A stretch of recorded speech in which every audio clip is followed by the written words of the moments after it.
First में देखते हैं molecular orbital theory is primarily use to explain the bonding in a molecular that can not be explain by the VBT.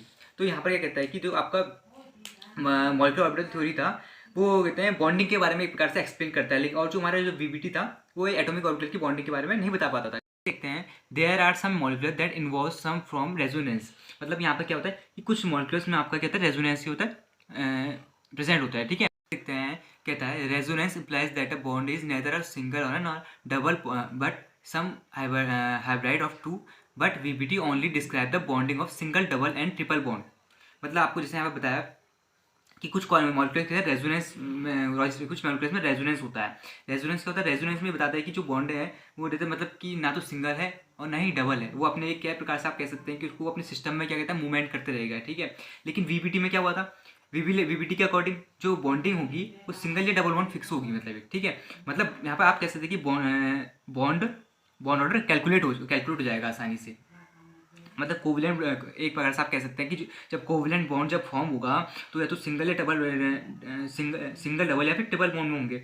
जबकि molecular orbital theory ने बताया कि कुछ molecules में क्या होगा, रेजोनेंस होगा, जो क्या होगा सिस्टम के अराउंड अपना क्या मूवमेंट करते रहेगा। तो मेन पॉइंट्स में ठीक है, तो फर्स्ट कहता है the total number of moleculars orbital formed will always be equal to the total number of atomic orbital of by the bonding. MOT में ये बताता है कि जितने नंबर के आपके एटॉमिक ऑर्बिटल क्या होंगे, कंबाइन होंगे, यानी ओवरलैपिंग के बाद वो क्या उतने ही ऑर्बिटल मॉलिक्यूलर ऑर्बिटल क्या करेंगे, फॉर्म करेंगे। जैसे हम फर्स्ट ऑफ देखते हैं कि हाइड्रोजन का केस देखते हैं, इसमें वीबीटी में क्या हुआ, एक एटॉमिक ऑर्बिटल क्या हाइड्रोजन का ही है, हाइड्रोजन दो, और दूसरा क्या है, एक हाइड्रोजन का ही है 1s1, ये कंबाइन होकर एक मॉलिक्यूल बना रहे हैं। ठीक है, और एक एमओटी में देख रहे हैं एक एटॉमिक ऑर्बिटल ये है, दूसरा एटॉमिक ऑर्बिटल ये है, और कंबाइन होके दो अलग अलग हमें क्या दे रहे हैं, मॉलिक्यूलर ऑर्बिटल का कहते हैं फॉर्म हो रहे हैं। आप ये देखिए कि यहाँ पर जो हमारे पास जो मॉलिक्यूलर ऑर्बिटल्स फर्स्ट वाला यहाँ पर था, इसको हम कहेंगे एंटी बॉन्डिंग मॉलिक्यूलर ऑर्बिटल्स, ये है हमारा बॉन्डिंग मॉलिक्यूलर ऑर्बिटल्स, और ये है नॉन बॉन्डिंग मॉलिक्यूलर ऑर्बिटल्स। ठीक है, तो देखेंगे जैसे जैसे क्या होगा, यहाँ पर क्या होगा, इंक्रीज होती रहेगी एनर्जी, जो कि इंक्रीज होगी, यानी कि एंटी बॉन्डिंग मॉलिक्यूलर ऑर्बिटल की क्या होगी, एनर्जी सबसे ज़्यादा होगी। और कहते हैं उसके बाद दूसरा क्या होगा, नॉन बॉन्डिंग मॉलिक्यूलर ऑर्बिटल की एनर्जी सबसे ज़्यादा होगी। उसके बाद लास्ट लोअर सबसे कम किसकी होगी, बॉन्डिंग मॉलिक्यूलर ऑर्बिटल्स की। ठीक है, देखते हैं यहाँ पर जो एनर्जी रहेगी वो क्या रहेगी, इन्वर्सली प्रोपोर्शनल रहेगी किसके, स्टेबिलिटी के। मतलब क्या होगा, एनर्जी बढ़ने के साथ साथ क्या होगा, स्टेबिलिटी क्या होगी, कम होती रहेगी। अब स्टेबिलिटी बढ़ने के साथ साथ एनर्जी कम होती रहेगी, तो आप देखिए यहाँ पर क्या होगा कि जो आपका एंटी बॉन्डिंग होगा वो क्या हो गया, अनस्टेबल होगा, क्योंकि उसकी क्या है, एनर्जी क्या है सबसे ज़्यादा थी। सब एनर्जी इंक्रीज होने के साथ साथ क्या होगा, स्टेबिलिटी डिक्रीज हो जाएगी। ठीक है, थर्ड देखते हैं हम, the electrons are filled into molecular orbitals in the increasing order of the orbital energy from the orbitals with the lowest energy to the orbitals with the highest energy. Same चीज़ यहाँ पे वही बताता है जो हमने अभी आपको बताया। ठीक है, कि कैसे कैसे आपको स्टेबिलिटी और एनर्जी के बारे में, हाईएस्ट एनर्जी किसकी रहेगी और लोअर एनर्जी किसकी रहेगी। ठीक है, उसके बाद देखते हैं हम इलेक्ट्रॉनिक कॉन्फ़िगरेशन।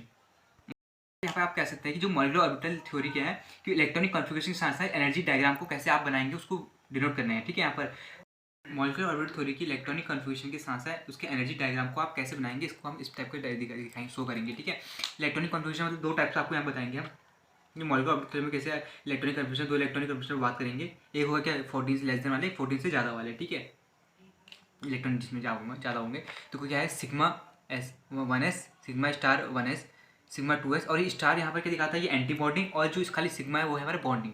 ठीक है, इस टाइप से दिखाएगा आपको, देखना sigma 1s, sigma 1s, sigma star 1s, sigma 2s, sigma star 2s, sigma 2px equal to, ये दोनों एक दूसरे के क्या इक्वल होते हैं, क्या शो करेंगे। ठीक है, अब इसमें एग्जाम्पल लेते हैं हाइड्रोजन का।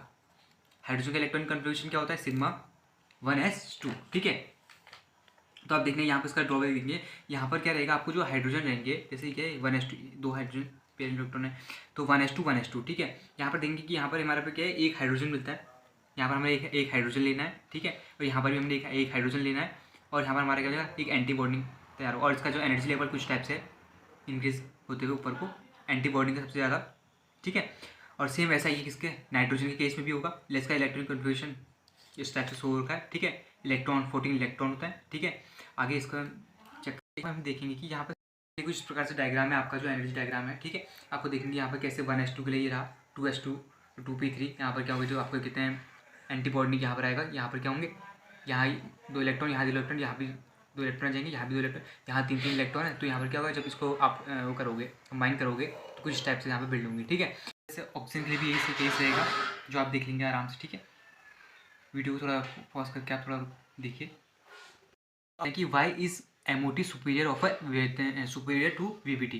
किस प्रकार से आपका जो होता है MOT क्या है, VBT से ज़्यादा सुटेबल है, ठीक है। तो आप देखेंगे कि VBT does not explain the molecular orbital के बारे में, मतलब कि जो आपका जो VBT था वो खाली एटॉमिक ऑर्बिटल के बारे में आपको क्या होता है एक्सप्लेन करता था, ठीक है। और दूसरा क्या कहता है हमसे, doesn't explain the magnetic nature of moleculars, ठीक हो गया, ठीक है।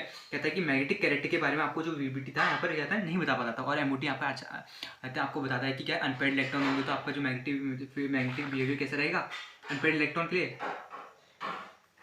पैरामैग्नेटिक रहेगा। और कहते हैं बाकी, और कहता है डजंट एक्सप्लेन स्टेबिलिटी, ठीक है। आपको यहाँ पे ये एक्सप्लेन भी नहीं कर सकता किसके बारे में, डिस्टेबिलिटी के बारे में भी कहते हैं एक्सप्लेन करते हैं, जो अभी हमने पढ़ा है क्या, energy inversely proportional to stability, ठीक है। और देते हैं 4 देखते हैं, पैरामैग्नेटिक बिहेवियर ऑफ O2, यहाँ पर does not explain the paramagnetic behaviour of O2 के बारे में ये भी एक्सप्लेन नहीं कर पाता था, ठीक है। According to VBT there is a 3 bond, ठीक है, but MOT explain that bond also exist to decimals. अच्छा, तो यहाँ पर क्या बताता है, जो VBT थी, VBT क्या बताता है कि यहाँ पर आपके डबल बॉन्ड, सिंगल बॉन्ड और ट्रिपल बॉन्ड के बारे में बताता था, लेकिन यहाँ पर जब MOT था तो उसने क्या कहता है फ्रैक्शन की फॉर्म में भी इसको कहते हैं, डेसिमल फॉर्म में भी इसको कहते हैं लिया, ठीक है। 2.5 to 1.5, ठीक है। और लास्ट है हमारा वेव नेचर ऑफ इलेक्ट्रॉन्स, ठीक है। तो आप हमारा वीडियो कंप्लीट हो, ठीक है। Thank you.